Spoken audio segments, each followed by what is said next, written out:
From a stunt martial artist who spilled real blood and dominated Hong Kong film sets for decades, 步啊同埋個馬咧擲起上嚟曬。a man few could survive even one move against, to his transformation into the Grandpa Kitchen God, celebrated by an entire city. Fame and fortune, all wrapped tightly in his hands. And yet, at the age of 80, the man who'd once knocked down every opponent needed a full 10 days before he even learned that the woman he'd loved his entire life had passed away. 10 days. For 10 days, people kept it completely hidden from him, until the moment he was finally allowed to see her again, she'd already become a cold body, lying in the funeral hall. But what hurt even more? In that very moment of grief, someone still took the chance to squeeze the last remaining money out of him. And it was this very scam that lit the fuse for a drama so explosive, it shook all of Hong Kong. A family scandal so outrageous that perhaps even a TVB screenwriter wouldn't dare put it on paper. So who exactly covered up the news of her death for 10 whole days? Why did a legend who'd won every fight in life end up collapsing in his final years inside his own home? Everything will be revealed right now.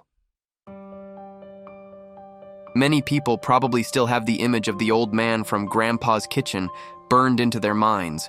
That booming, powerful voice, the way he brought the knife down to chop off a fish head without even looking, his face completely calm. The very picture of a proud grandmaster. That man was Steve Lee, someone whose presence could never be faked through acting alone. And yet, not long after, the grandpa of all Hong Kong fell into this miserable state. So what on earth happened? Turn the clock back to April 22nd, 2026, the day the family held memorial rites for Mrs. Frances Si Ming. The funeral hall at Po Fuk Memorial Hall in Tai Wai had been arranged with spotless care, white roses covering the space, and a funeral banner bearing the words, "Reborn in the Pure Land." And yet, right at the entrance of that most solemn place, a scene erupted that no one could have expected. At around 3 in the afternoon, 80-year-old Steve Lee arrived with the support of his youngest son, Gregory Lee. At that moment, Steve Lee looked painfully worn down, his face hidden behind a mask. Gregory, meanwhile, held his wife Agnes with one hand and supported his father with the other, helping him shuffle step by step toward the entrance. After exchanging a few words with the staff, he signaled to his wife with a rather puzzling gesture, "Stay outside, do not go in. Wait a second." The daughter-in-law of the deceased was being blocked outside the funeral home. As for the reason, the eldest son, Augustine Lee, said it bluntly. When their mother was alive, she hated this daughter-in-law, so they simply barred her from entering. Agnes was left standing alone for a full 25 minutes. In the end, she was only allowed to bow 3 times from the outside before quietly turning away. When reporters asked whether she wanted to say anything to her mother-in-law, she only said softly, "Having the heart is enough," then walked off without hesitation. But the humiliation didn't stop there. A little later, reporters noticed that the wreath sent in the names of 3 people, Steve Lee, Gregory, and Agnes, had been tossed carelessly into a back stairwell corner, left all by itself. In plain terms, just because one ribbon on that wreath carried her name, it was thrown out of the funeral hall and pushed out of sight. The dead hadn't even been laid to rest yet, and the living had already fired the first shot, right in front of the coffin. And you know, for someone like Steve Lee, a man who'd seen more of life than most people could imagine, what kind of scene had he not lived through? And yet today, standing before the memorial portrait of his former wife, he was powerless, wanting to do something but unable to do anything at all. A man who'd spent his entire life fighting, only for his final opponent to be the very child he'd brought into this world. Heaven really does know how to play a cruel joke, doesn't it? At this point, someone is bound to wonder, how could a martial arts master end up in such a state? The answer is painfully simple. He wasn't brought down by the cruelty of the underworld. He was brought down by the hands of his own family. Steve Lee was born in Hong Kong in 1946. His father had once been a landlord in Guangzhou, from a family that originally had some wealth and stability. But later, the family's circumstances went downhill. Because of that, from the time he was young, Steve Lee absorbed one lesson deeply. He had to rely on himself. He chose the path of martial arts. In his youth, he performed lion dances, and once he entered the industry, he spent nearly several decades grinding it out on film sets. Everyone in the business knew his name. Upright by nature, fiery-tempered, and never afraid of offending anyone. Who would have thought that the most dangerous fight of his life wouldn't be on a movie set, but right inside his own home? In 1977, Steve Lee met Mrs. Frances Si Ming on a film set. They fell in love quickly, married in haste, and later had twin sons, Augustin Lee and Gregory Lee. Sadly, it was precisely because Steve Lee's temper went too far that the marriage could no longer survive. The two officially went their separate ways in 1994. After the divorce, Frances took the two children and flew straight to the United States to start over. But Steve Lee was so filled with regret, it tore him apart, because deep down, he knew all too well that Frances was the woman he loved most in this lifetime. He begged to get back together with her countless times. But each time, Frances shook her head. The two had parted ways, but because guilt kept clinging to him, he never once cut off the financial support he provided for his ex-wife and their two sons.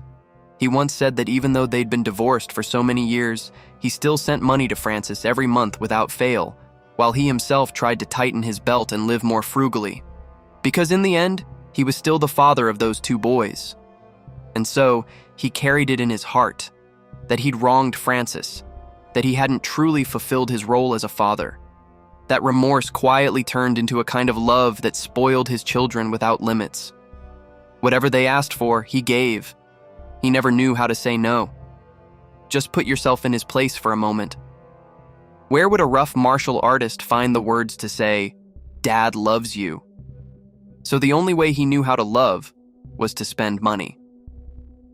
In my view, this was the real hidden tragedy. An entire generation of fathers who believed that giving money meant fulfilling their duty, only to unintentionally teach their children a completely wrong lesson, that love could be converted into cash. And because he only knew how to use money to speak in place of words, he threw himself into work like a moth flying into fire, forcing himself to earn more and more, hoping that pouring in enough money would somehow fill that emotional void. And the irony is that this very obsession pushed him to the second peak of his life. In 2016, the leadership at TVB took notice of his cooking skills and invited him to host the food program Grandpa's Kitchen. Unexpectedly, the moment the show went on air, it exploded in popularity. With his almost godlike knife work and his masterful control of heat in Cantonese cooking, Steve Lee suddenly became TVB's trump card for guaranteed ratings.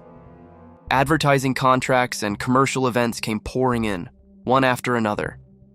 While his momentum was burning at full force, he went on to open the Grandpa Kitchen restaurant chain, opening more and more locations, each one packed with customers.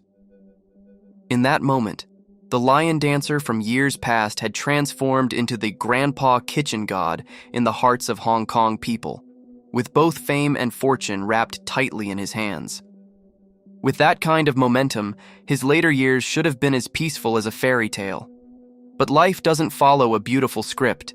The money that flowed in from his career only gave him even more peace of mind to keep supporting the family of his eldest son, Augustin Lee. At the height of his success, he fixed their monthly living expenses at 50,000 Hong Kong dollars, covered all the tuition and insurance for his 3 grandchildren, and even shouldered the wages of the 2 domestic helpers in his son's household, all by himself. You can bet that at the time, he was still calmly telling himself, "It's a small matter. I can easily handle it." But every beautiful scene eventually fades. In recent years, Hong Kong's economy has gone downhill, and the food and beverage industry is always the first to take the hit. The restaurants he'd built up over the years because business was slow began shutting down one after another. Just as his side business disappeared completely, his body started pushing back. He developed gastritis, his health kept sliding, and he grew visibly thinner. It was said that at times, The pain was so severe he couldn't even stand. Old and drained, he could no longer keep up with such an intense work schedule. Even his filming schedule at the station became on and off, and his main source of income gradually shrank. In short, the Steve Lee of his golden years was the grandpa kitchen god. The Steve Lee of today was only a 79-year-old man, weighed down by illness, with his savings slowly drying up. Tormented endlessly by his eldest son's complaints, he finally couldn't take it anymore. In a recording of a phone call, he said directly to his son, 你有冇搞錯？你嗰日同你講兜口兜面講埋點樣做，5萬蚊一個月你自己講，你自己話你嘅定期8月開嘅有200萬喺嗰度，200萬點解俾唔到咧？又唔係一次過要你。你快啲揾份嘢做啦！我之前講我冇㗎嘛。快啲揾份！你而家你嘅我好學，連高中畢業學歷都冇。我記得45歲出去做 sales 都唔使話冇。你兩公婆都唔做嘢，點養你咧？有個屋契就係我手，我掟咗俾銀行。你吹啊！ In the recording, Steve Lee told his eldest son Augustine that TVB was no longer renewing his contract, that his income was about to go into free fall, and that he no longer had the ability to support their whole family. Although later his youngest son Gregory came forward to clarify that the station had in fact signed a new contract with his father, anyone with a sharp eye could understand that it was only a job-by-job type of contract, the kind TVB often signs with veteran artists. It sounds impressive, but in reality, it only keeps a place for them and doesn't guarantee a single dollar. With Steve Lee's health the way it was, real work opportunities had become as rare as autumn leaves. That contract, rather than being called a way to make money, was more like a small piece of emotional support, giving him one more reason to keep holding on to the station. So where did all the money he'd worked for his entire life disappear to? Every last bit had poured into the bottomless pit named Augustine Lee. The amount he'd spent on his eldest son's family alone was estimated by him to be around 2 million Hong Kong dollars. What he had left in his own hands was only a retirement fund of 2 million Hong Kong dollars. And the bitterest part? Even this retirement money was being watched closely, day after day, by his unfilial son. The evidence from the recording he released showed that Augustine knew his father's financial situation inside and out, even calculating exactly when the savings account would mature, down to every dollar, then repeatedly pushing his father to withdraw the money as quickly as possible. And so, a lifelong kung fu fighter, after the glow of fame had gone dark, was squeezed dry by his own flesh and blood until not a drop was left, willingly turning himself into a living, breathing ATM made of bone and flesh.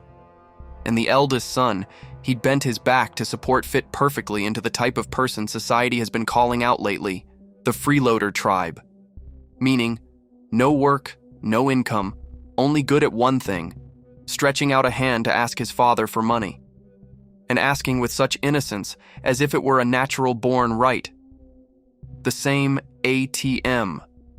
And yet it produced two people who seemed to live in completely opposite universes.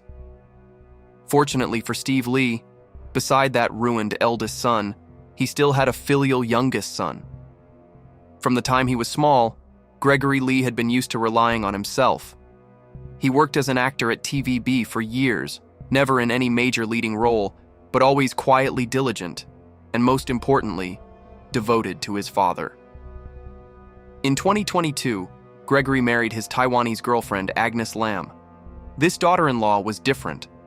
Not only did she not look down on Steve Lee's difficult old age, but throughout the time Frances was seriously ill, she went to the hospital every day to care for her and coax her to eat. It was precisely that loyalty in a time of hardship that moved Steve Lee to his bones. He summed Agnes up in a single phrase: devoted, never complaining. As for the eldest son, Augustine, he was like the opposite end of the earth.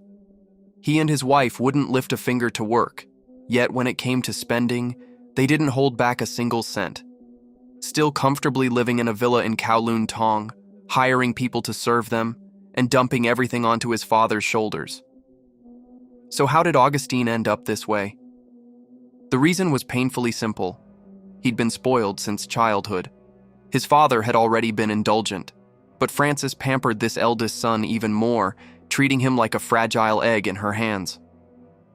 According to past media reports, one year Augustine wanted to go to the United States for training at the West Point Military Academy, but Frances couldn't bear to be separated from her son and did everything she could to stop it. And just like that, the whole plan vanished into thin air. In the end, he missed a rare chance to harden himself, turning into a man who never truly grew out of hiding behind his mother. Over time, he developed a very simple reflex. As long as he stretched out his hand, someone would pour money into it. Maybe you're wondering, was he really so useless that he couldn't do anything at all? The funny thing is, his education wasn't bad in the slightest. Public records show that in high school, he attended the prestigious St. Paul's College, one of the top boys' schools in Hong Kong, the kind of starting point countless people could only dream of. Twice, when he ran for the district council and the legislative council, he waved the banner of, "I am studying political science at university," to ask for votes. But this so-called talent, aside from acting as a child actor at TVB decades ago and working for only 8 or 9 months at his father's restaurant, had almost zero real work experience. Steve Lee himself admitted that during those few months, his eldest son merely drifted around the shop for show. When it came to actually putting his mind into the work, there wasn't even a trace of it. But what sends the deepest chill down people's spines is that he chose to act helpless so he could keep clinging to his father. Just listen to the exchange between him and Steve Lee in the recording. 咁樣呢，而家呢，我幫你哋交租最多交租。你繼續出咗屎橋啦！唔係屎橋啊！你快啲！可能突然之間咁多嘢發生嘅。你快啲搬翻去的別水嗰度。我講好多嘢，我話搬二本度係要搬錢。我上次星期日同你講，我一早好老實同你講，我嚟緊要做啲咩？我孭咗48萬債，每個月要幾多錢？我搬咗去之後可以 cut 幾多錢？我俾我張飛即刻還之後可以 cut 幾多錢？喂，得。聽我講先，你快啲揾份嘢做啦！我之前講我冇嘅。快啲揾份！你唔該你哋成日啦，攞今月現實去睇下啦。我係乜嘢？我好學歷，連高中畢業學歷都冇。我幾多歲？45歲，出去做 sales 都唔使話冇。你兩公婆都唔做嘢，點養你咧？兩公婆唔做嘢，你成日你成日講呢啲嘢，有個屋契就係我手，我掟喺咗俾銀行，你吹啊！我仲有好多嘢玩。Just transfer the money into my bank account, Dad. Don't rush me. I still have a lot of things to deal with. Do you hear it as clearly as I do? It's truly unbelievable. When he ran for office, he pounded his chest and said, "I'm studying politics at university." And yet when his father, a man who didn't even have a high school diploma but still went out and worked, urged him to go find a job, he came up with every excuse to dodge it. That academic label switched on and off depending on when it benefited his wallet. No wonder even veteran singer Maria Cordero, known as Fat Mama, who'd known Steve Lee for a long time, could only shake her head and say that all these habits came from being spoiled since childhood. And the chill doesn't stop there. That unfilial son even took the title deed to his father's house and used it as a threat, declaring that he'd take it to the bank as collateral, followed by one icy line, "Try me, Dad." Translated into plain human language, if his father dared to cut off the money, he'd mortgage his father's house. And that villa on Beacon Hill, also the ancestral home in Kowloon Tong, was the home Steve Lee and Frances had once built through sweat and hardship, holding an entire sky of family memories. On the day of the divorce, Steve Lee quietly moved to Sai Kung to live alone, leaving the house to his ex-wife and their 2 sons. Who could have imagined that this legacy of love would ultimately be eyed by that unfilial son as a knife to press against his father's throat? By this point, many viewers must be curious. What about the relationship between Frances and the youngest son, Gregory? How did things come to this? For that, we have to go back to 2022. At the time, 42-year-old Gregory was deeply in love with a Taiwanese woman named Agnes. Frances worried that because Agnes was older, it might be difficult for her to give birth to descendants for the Lee family, so she advised Gregory to observe the relationship for a while before thinking about marriage. But Gregory ignored his mother's advice, and later even moved straight out to live with Agnes, causing the relationship between mother and son to tighten like a drawn string. By October of that same year, the conflict exploded because of Gregory's wedding. At the time, public rumor had it that he hadn't invited his mother, that the guest list included only one person, his father, Steve Lee, to the point that Frances had to read the newspaper before she even knew her son had gotten married. But was that really the truth? We'll find out in a moment. As for the eldest son, Augustine, in the middle of his mother's funeral, he seized the chance to whisper to the media like this. He said that ever since his younger brother had started dating, he had no respect for their mother at all, and that when it came time for the wedding, Agnes refused to invite Frances, arguing that Frances had never acknowledged her as a daughter-in-law, so what standing did she have to attend? He also praised his mother as a great woman, saying that even after being abandoned, she'd never spoken half a word publicly. Truly a noble mother who absolutely deserved respect.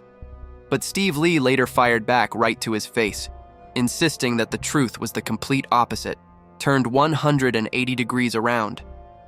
Because Gregory did invite his mother. But the eldest son, Augustine, had threatened Frances with one chilling sentence. "If you go, I'll beat you to death." Steve Lee also personally admitted that everyone in the family was terrified of the eldest son's temper. So in the end, Frances, out of fear of Augustine, had no choice but to be absent from the wedding. The two sides kept blaming each other back and forth, and to this day, no one can say for certain whose words are the truth.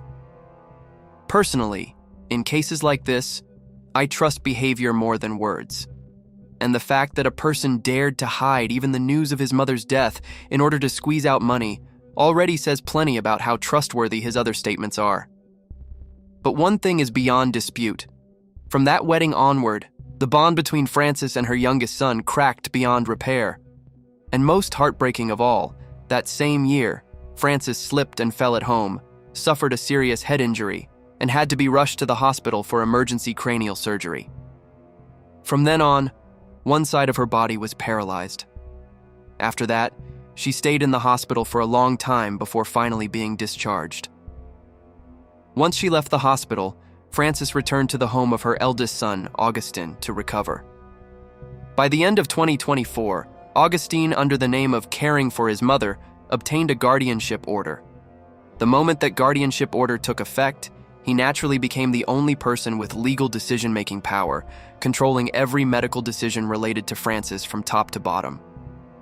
Where his mother stayed, who was allowed to step in and visit her, every single thing had to pass through his gate of approval. In my view, this was the most terrifying move. With just one order in his hand, a son could legally lock his mother, father, and younger brother away from one another. The consequence was that Gregory and Steve Lee were completely barred from entry. Gregory said he once went to the Kowloon City Police Station to file a report, but the police cited the guardianship order as an internal family matter and refused to intervene. And so, he couldn't even verify whether his mother had truly gone home to recover. All he could do was run anxiously from hospital to hospital across Kowloon, Queen Elizabeth, Caritas, Baptist, desperately searching for any trace of his mother but finding nothing. In the end, Frances was clearly still inside the home, and yet in Gregory's world, she seemed to have evaporated into a missing person entirely.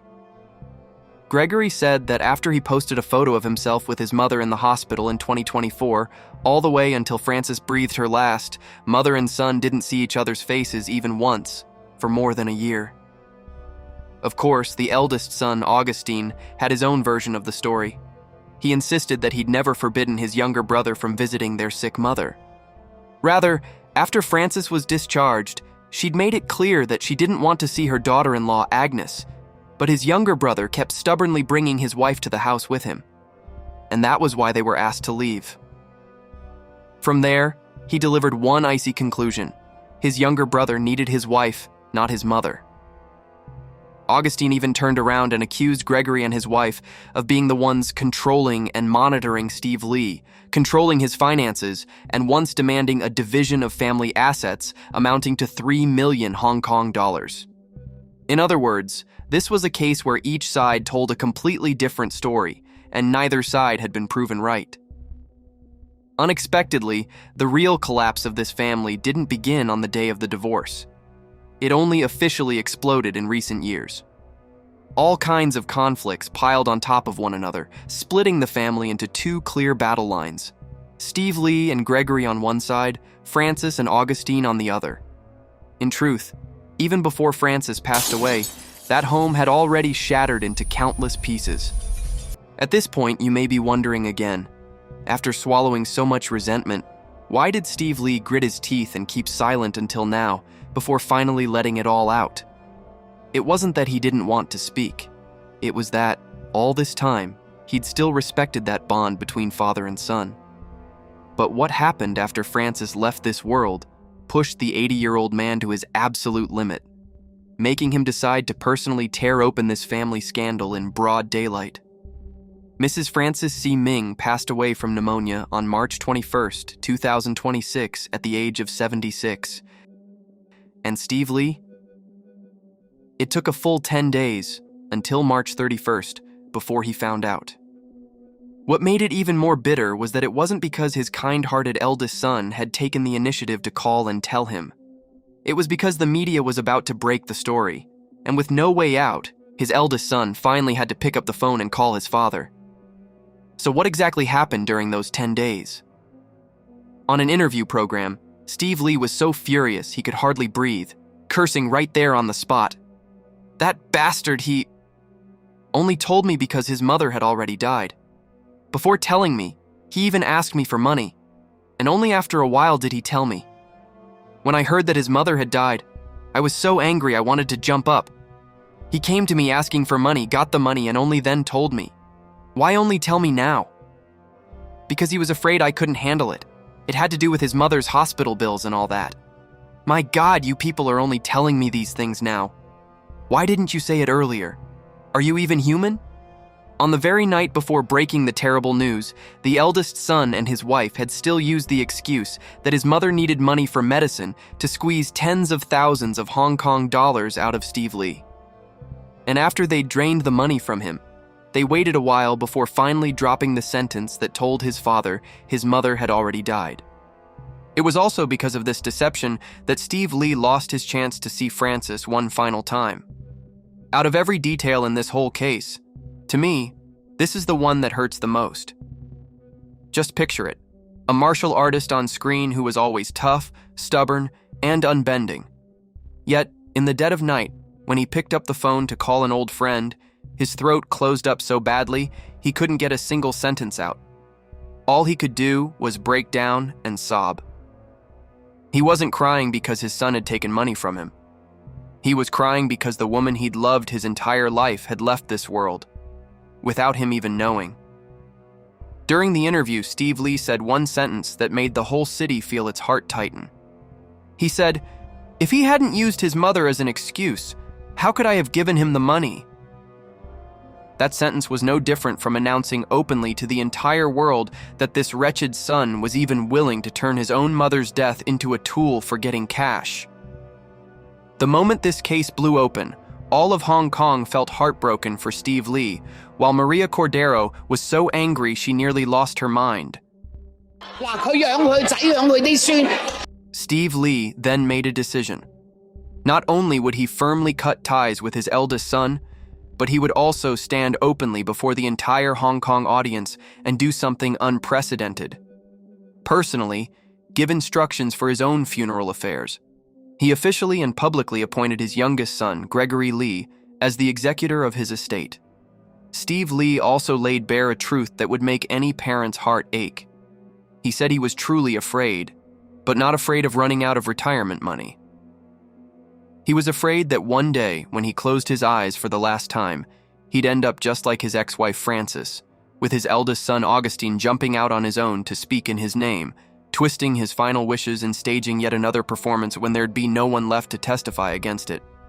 So he declared firmly before all of Hong Kong, "I completely affirm that what my youngest son conveys on my behalf is correct, and what my eldest son says is entirely false." A father, while still alive and standing in this world, had to publicly and clearly tell everyone, "I trust my youngest son, not my eldest." And in the end, he used one brutal sentence: "He is not human," to cut off more than 40 years of father-son ties. Hearing this, I suddenly remembered a saying full of folk wisdom. A gentle mother raises a spoiled child. A strict father raises a filial one. Steve Lee wasn't someone without discipline, because in his younger years he was famously hot-tempered. But whenever it came to his two sons, his heart turned soft, and he couldn't bring himself to be firm. Add to that the guilt he carried after the divorce, and he buried his strictness deep inside, until in the end, the only way he knew how to express love was through money. The result? One son was raised into a freeloader, while the other silently carried the entire family's burden on his own shoulders. I think this is a lesson every parent, not just the rich or the famous, should reflect on. Loving a child without teaching that child. Sometimes, giving money is the fastest way to harm them. In truth, the most painful thing in this entire story isn't how much money Steve Lee was cheated out of. It's that the person who cheated him carried his own blood. In so many of the recordings, everywhere you hear the voice of an 80-year-old man lowering himself, pleading and begging his eldest son, a voice that alone is enough to bring tears to the eyes. So it can be said that Steve Lee fought his way across film sets and was unmatched under heaven. But in the face of the greed of the very son he brought into this world, he was completely powerless. Steve Lee's story is a warning. Out in the underworld, the hardest thing to defend against was never a sharp blade or a loaded gun. It was always those two words: blood ties. Surely even he himself never imagined that after a lifetime of fighting his way through the world, his most devastating defeat would come from the very flesh and blood he called family. And perhaps that's why this story struck the hearts of Hong Kong people so deeply, because it's no longer just the drama of one star, but a very real fear about old age for anyone who is a mother or a father. I wonder if you agree. If there's anything you want to express or discuss about this story, feel free to leave your thoughts in the comments below.